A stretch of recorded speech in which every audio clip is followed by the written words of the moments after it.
Welcome back. Here's lesson number 3 in our series. Stand for God, even in the fire.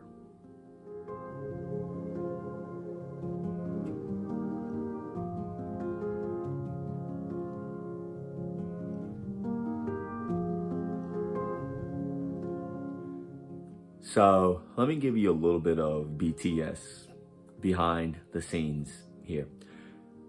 This was actually supposed to be the second video in the series. However, there was something that I read in the book of Daniel when talking about chapter 2 that pretty much changed my mind.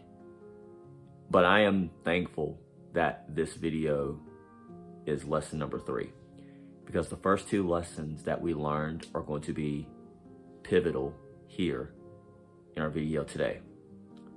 And so as we look back, and if you have not seen the other 2 videos, I encourage you to go and watch those videos because they set the stage for what we're going to be talking about here today. So if we look back at the first 2 lessons that we learned, we asked the question, what is my heart's desire? And that was exactly what Daniel answered for us. Our heart's desire should be to live wholeheartedly and devoted to God in every single one of our choices. And then that goes into lesson number 2, making him known where he is unknown. Daniel not only set it in his heart to be fully devoted to God, but he also made him known where he is unknown. And so, shockingly today, we're not going to be talking about Daniel. We're going to be talking about the 3 other men who were brought in with Daniel: Shadrach, Meshach, and Abednego. Now you think about it, Daniel's his choices to be fully devoted to God and to make him known where he is unknown. Do you think that had an impact on Shadrach, Meshach, and Abednego? I would say absolutely it did. All 4 of these boys are now promoted. All 4 of these boys are now in leadership positions here. And Daniel is not in this part of the story. However, you're going to see that his choices to live devoted to God and to make him known where he is unknown, you are going to see it in this story. And so maybe you hear the 3 names and maybe you saw the picture that was the highlight of the video, that of the fire. Well, you may be familiar with this story of the 3 men in the fiery furnace, but just in case you are not, let me give you a quick synopsis here. And so the king at this time was King Nebuchadnezzar, still the same king that brought in Daniel, Shadrach, Meshach, and Abednego into Babylon. Well, King Nebuchadnezzar, even after Daniel had revealed his dream to him, was still living for himself. And we see that in Daniel 3, chapter 1.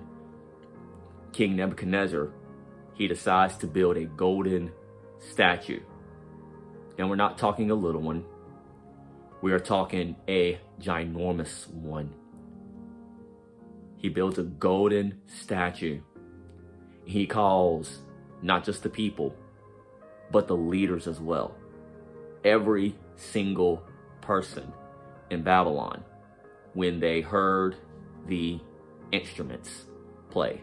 Matter of fact, let me give you a course of the instruments here. In Daniel chapter 3, starting in verse 4. Then a herald shouted out, "People of all races, nations, and languages, listen to the king's command. When you hear the sound of the horn, the flute, the zither, the lyre, the harp, the pipes, and other musical instruments, bow to the ground to worship King Nebuchadnezzar's golden statue. Anyone who refuses to obey will immediately be thrown into a blazing furnace.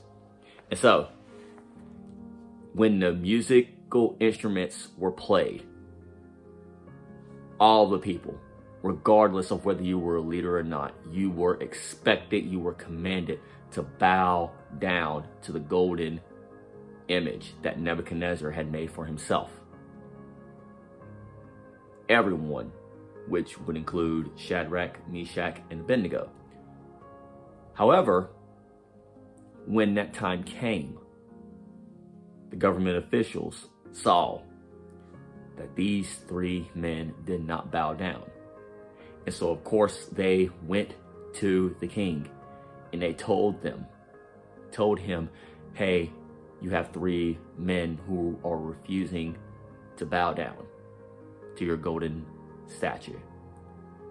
Well, again, that did not sit happy with the king.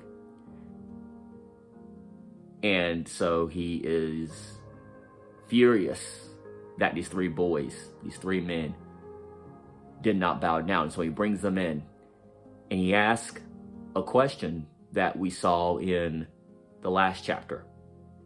3 words. Is it true? And let me tell you, if you are living for God, if you are living wholly devoted to God, your world is going to ask you that question. Is it true? Is your God the true God? And so Nebuchadnezzar asked this question that we have seen before. Is it true that you will not bow down to my golden image? Now, of course, remember what the law says. You hear the instruments, you bow down. If you do not, you will be tossed into the blazing furnace. And so, what do the men tell Nebuchadnezzar? They tell him this: we are careful to not bow down to your image and to risk being tossed into the fiery furnace. But even if the Lord does not rescue us from the fiery furnace, we will not bow down to your image. You can read about that in Daniel chapter 3, I believe it's verses 17 and 18. And so, again, you tell that to a king and he is unbelievably furious. And so how mad is he? He heats up the furnace 7 times hotter than what it normally is. That even the men who tossed in Shadrach, Meshach, and Abednego, they were killed because of the heat of the flames. And so Shadrach, Meshach, and Abednego are tossed in. Yet Nebuchadnezzar, of course, sees that 4th man walking in the fire with them. And he said that 4th man looks like the Son of God. And so he gets near to the furnace and he says, Shadrach, Meshach, and Abednego, come out. And the Bible says that there was not the smell of fire on them, not the smell of any smoke. Their clothes were not burned, their skin was not burned, their hair was not burned. They were completely protected from the fire. And so many people will say they did not bow, they did not bend, they did not break, and because of that, they did not burn. And that is absolutely true. But there's something else that I want us to see. I'm going to read it to you. It's actually Daniel chapter 3 and verse 28. The Bible says, "Then Nebuchadnezzar said, Praise to the God of Shadrach, Meshach, and Abednego. He sent his angel to rescue his servants who trusted in him. They defied the king's command and were willing to die rather than serve or worship any god except their own God." So they did not bow, they did not bend, they did not break. And because of that, they did not burn. That is absolutely true. But something else that we don't always catch: they were willing to die. Even if God didn't rescue them, they let it known that we will not bow. We would rather die in this furnace. We would rather die in these flames than to bow down to your golden image, your golden idol.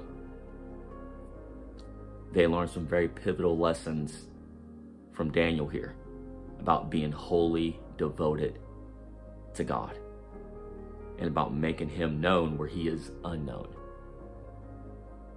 And these men were willing to stand in fire. They were willing to die for that faith.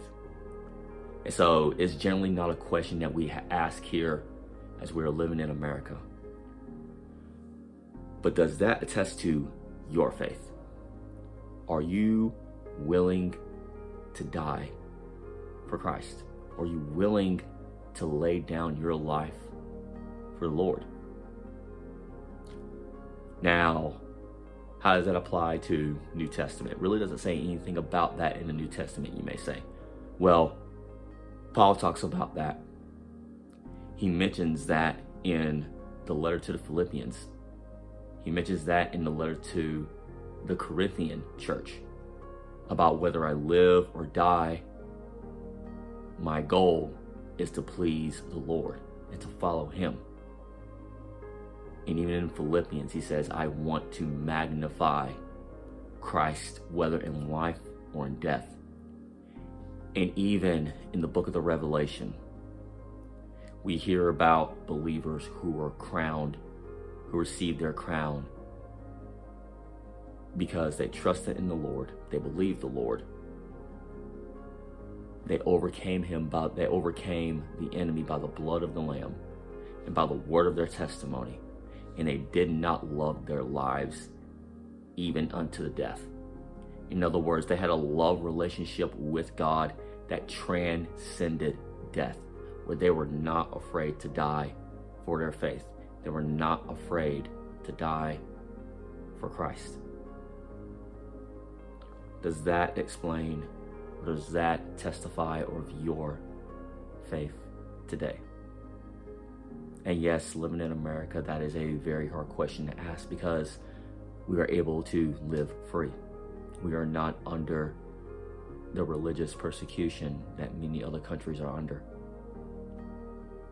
But if that time ever comes, would you, like Shadrach, Meshach, and Abednego, or like the ones who are facing religious persecution, would you be willing, or are you willing, to die for your faith?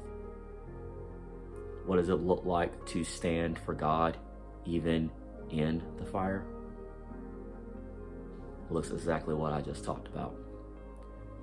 They overcame him by the blood of the Lamb, and by the word of their testimony, and they had a love relationship with God that transcended death. And even in death, they would be more alive than they had ever been. May we learn, not only from Daniel, to be wholly devoted to God, but also like Shadrach, Meshach, and Abednego, who as they were wholly devoted to God, they were willing to die rather than to bow the knee to the golden idol. I encourage you today, may you have a love relationship with the Lord that transcends even that of death.